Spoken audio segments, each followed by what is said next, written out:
her turn, her speech.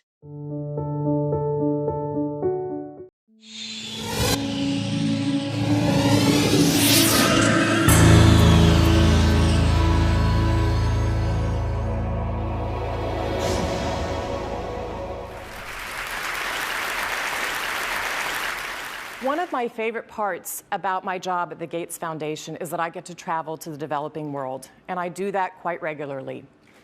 And when I meet the mothers in so many of these remote places, I'm really struck by the things that we have in common.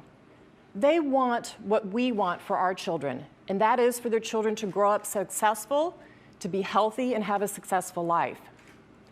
But I also see lots of poverty, and it's quite jarring, both in the scale and the scope of it. My first trip in India, I was in a person's home where they had dirt floors, no running water, no electricity, and that's really what I see all over the world. So in short, I'm startled by all the things that they don't have. But I am surprised by one thing that they do have: Coca-Cola. Coke is everywhere. In fact, when I travel in the developing world, Coke feels ubiquitous. And so when I come back from these trips and I'm thinking about development and I'm flying home and I'm thinking, well, we're trying to deliver condoms to people or vaccinations, you know, Coke's success kind of stops and makes you wonder, how is it that they can get Coke to these far-flung places? And if they can do that, why can't governments and NGOs do the same thing?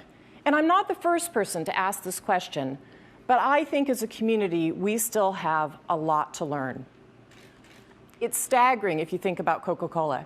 They sell 1.5 billion servings every single day. That's like every man, woman, and child on the planet having a serving of Coke every week. So why does this matter? Well, if we're going to speed up the progress and go even faster on the set of Millennium Development Goals that we've set as a world, we need to learn from the innovators. And those innovators come from every single sector. I feel that if we can understand what makes something like Coca-Cola ubiquitous, we can apply those lessons then for the public good.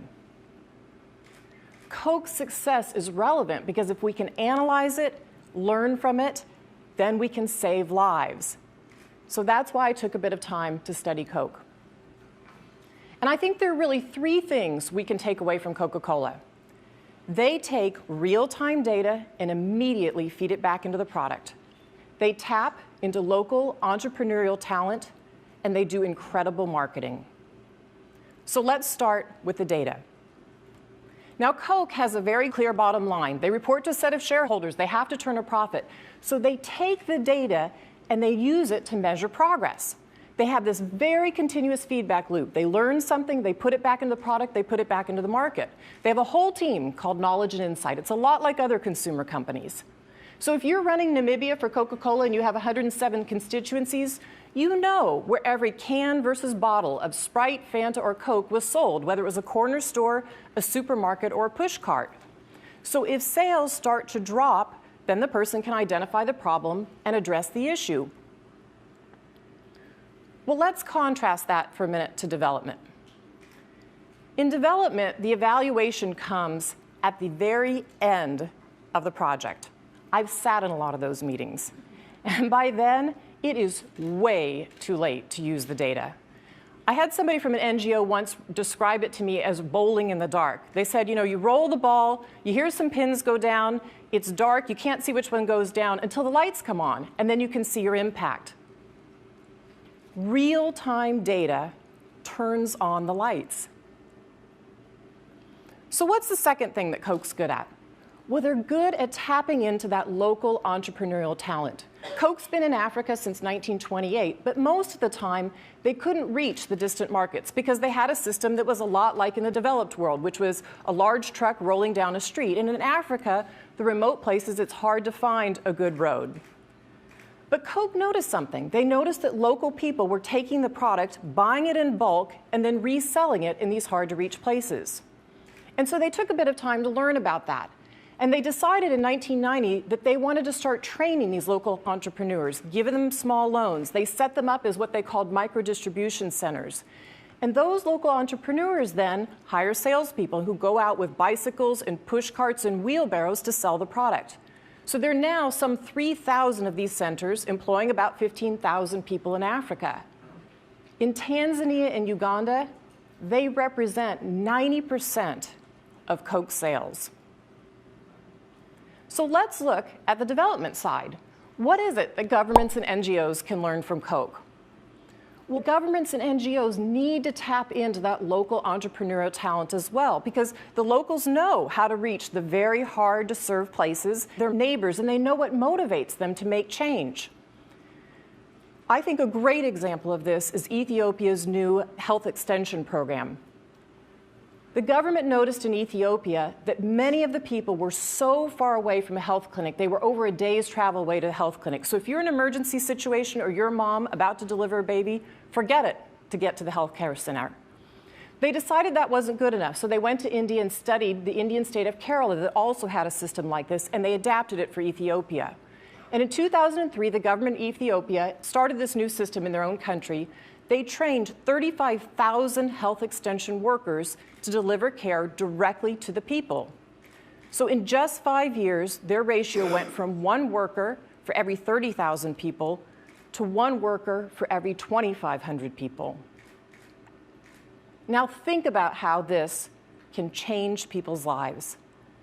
Health extension workers can help with so many things, whether it's family planning, prenatal care, immunizations for the children, or advising the woman to get to the facility on time for an on-time delivery. That is having real impact in a country like Ethiopia. And it's why you see their child mortality numbers coming down 25% from 2000 to 2008. In Ethiopia, there are hundreds of thousands of children living because of this health extension worker program. So what's the next step for Ethiopia? Well, they're already starting to talk about this. They're starting to talk about how do you have the health community workers generate their own ideas? How do you incent them based on the impact that they're getting out in those remote villages? That's how you tap into local entrepreneurial talent and you unlock people's potential. Now, the third component of Coke's success is marketing. Ultimately, Coke's success depends on one crucial fact, and that is that people want a Coca-Cola. Now, the reason these micro-entrepreneurs can sell or make a profit is they have to sell every single bottle in their pushcart or their wheelbarrow. So they rely on Coca-Cola in terms of its marketing. And what's the secret to their marketing? Well, it's aspirational. It associates that product with the kind of life that people want to live. So even though it's a global company, they take a very local approach. Coke's global campaign slogan is open happiness, but they localize it. And they don't just guess what makes people happy. They go to places like Latin America and they realize that happiness there is associated with family life. And in South Africa, they associate happiness with Sariti, or community respect. Now that played itself out in the World Cup campaign. Let's listen to this song that Coke created for it, Wavin' Flag by a Somali hip-hop artist.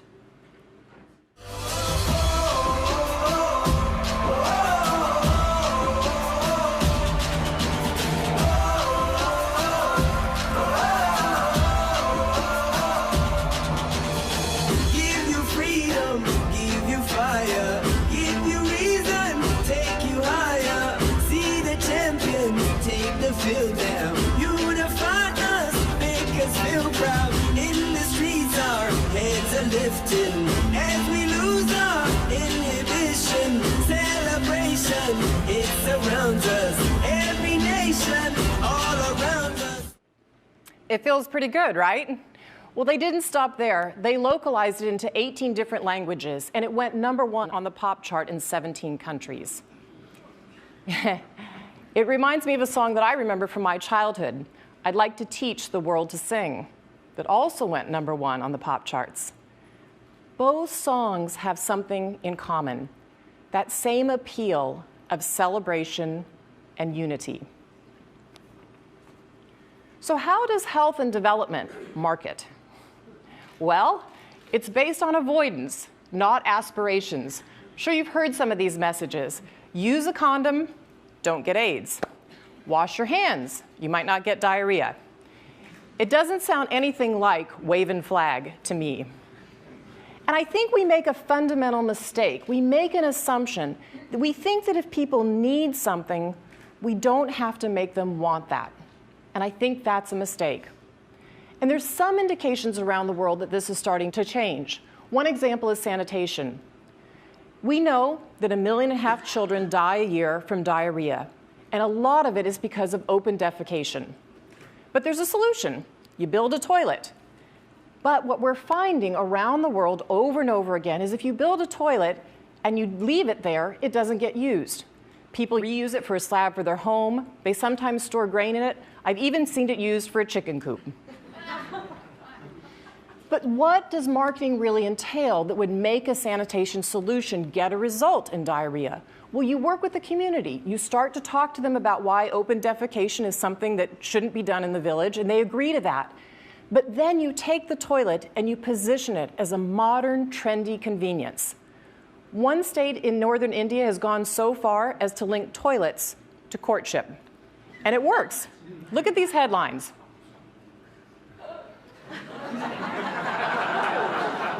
I'm not kidding. Women are refusing to marry men without toilets. No loo, no I do. Now, it's not just a funny headline. It's innovative. It's an innovative marketing campaign. But more importantly, it saves lives. Take a look at this. This is a room full of young men and my husband, Bill. And can you guess what the young men are waiting for? They're waiting to be circumcised. Can you believe that? We know that circumcision reduces HIV infection by 60% in men.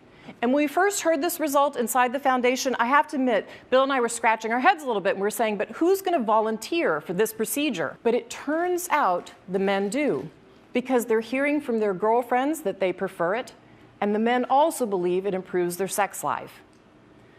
So if we can start to understand what people really want in health and development, we can change communities, and we can change whole nations. So why is all of this so important? Well, let's talk about what happens when this all comes together, when you tie the three things together. And polio, I think, is one of the most powerful examples. We've seen a 99% reduction in polio in 20 years. So if you look back to 1988, there were about 350,000 cases of polio on the planet that year. In 2009, we're down to 1,600 cases.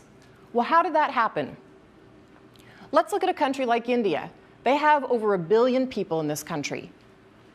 But they have 35,000 local doctors who report paralysis and clinicians, a huge reporting system, and chemists.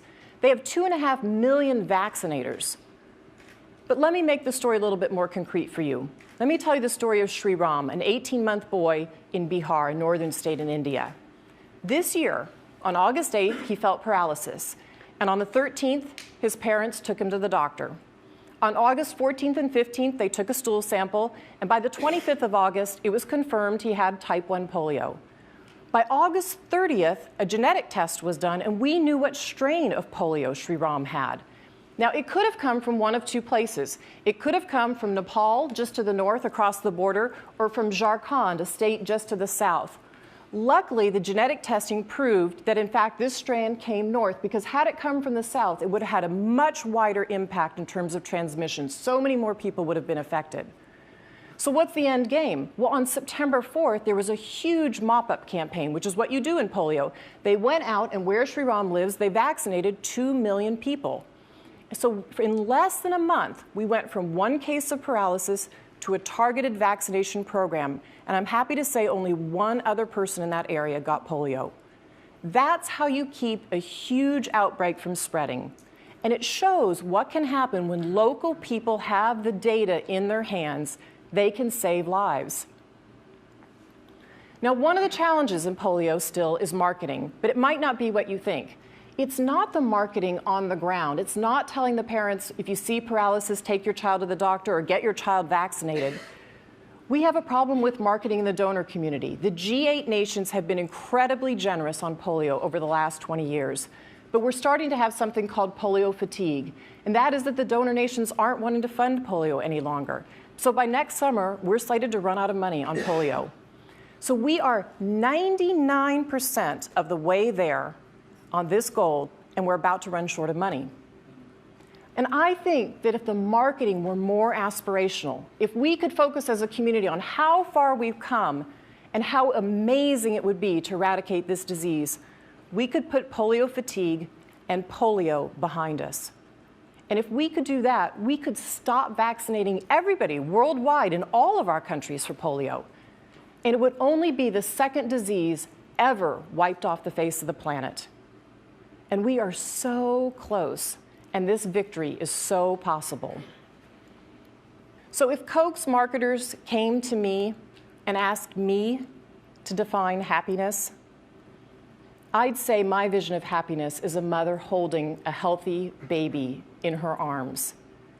To me, that is deep happiness. And so if we can learn lessons from the innovators in every sector, then in the future we make together, that happiness can be just as ubiquitous as Coca-Cola. Thank you.